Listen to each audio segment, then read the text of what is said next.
US politics is fascinating. It doesn't matter what angle you look at it from. Can you believe the change? I mean, Trump does have the momentum, understandably, and you just explained that.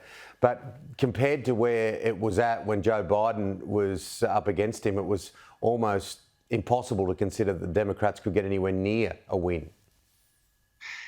Yeah, you have to understand that Kamala Harris polling in this country is really, really off. And a lot of these organizations are trying to push a narrative. So they'll oversample one group, oftentimes to favor Democrats, which is why you saw in the last two presidential contests these enormous misses by public pollsters in the United States in Trump's favor.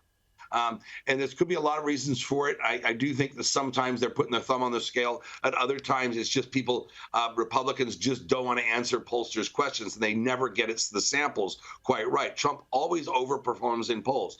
So if the polling error is even a third or a quarter of what it was last time, Trump is going to win the popular vote in the Electoral College in a landslide.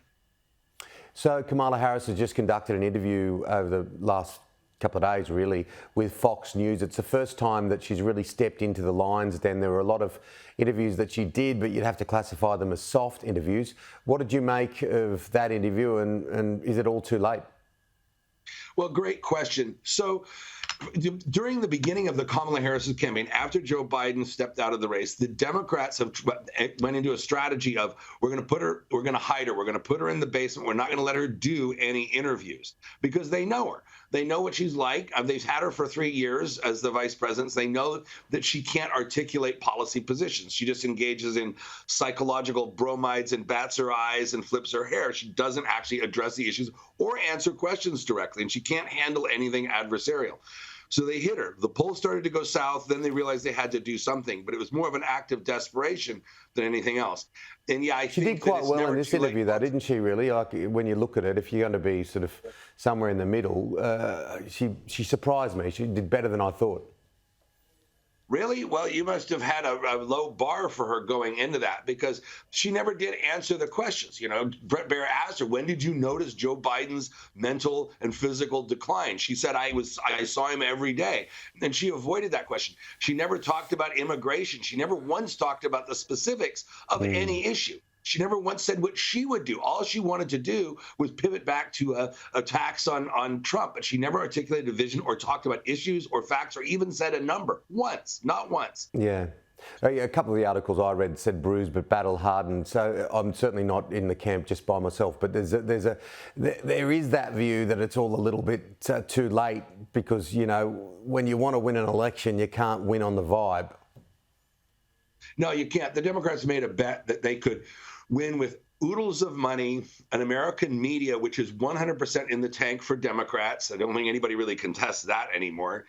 And a shortened, compressed campaign calendar where they could hide her and then praise her ethnicity and her gender. And that would be just enough to coast them through, especially with the lawfare. And the problem they ran into is that its vibes and the media narrative collided with Americans' lived experiences with immigration, the economy, crime, and of course, foreign policy, with the world, you know, in far worse shape than it was when President Biden was there. And then she drops the ball, and then fails to talk about what she would do to make it better. So then it would just be the whole thing kind of got exposed for what it was and collapsed on itself. You have a military background yourself, John, as well as a legal background. What do you make of what's happening in the Middle East? Well, right now what's happening in the Middle East is it's going to be interesting because Iran, the mullahs in Tehran have been humiliated. They're seeing their prize proxy, Hezbollah, in which they've invested more money than all the others, just dismantled. And they stood by and did nothing. They had Haniyeh, the former head of Hamas, killed in Tehran. They had Sinwar killed, head of Hamas, successor, killed in Gaza the other day. And Iran's sitting by and doing nothing. They are seeing power and prestige in the region, not just with the Arab powers in the region and Israel, but with their proxies are beginning to wonder if they can even trust or anybody can take Iran seriously. And if President Trump wins, he's going to resume the sanctions regime that almost broke him back in 2018 and 2019. So they may do something crazy, or some faction inside Iran may do something crazy because they may see this as an existential threat to the regime. John, good to have you on the program. We'll do it again soon.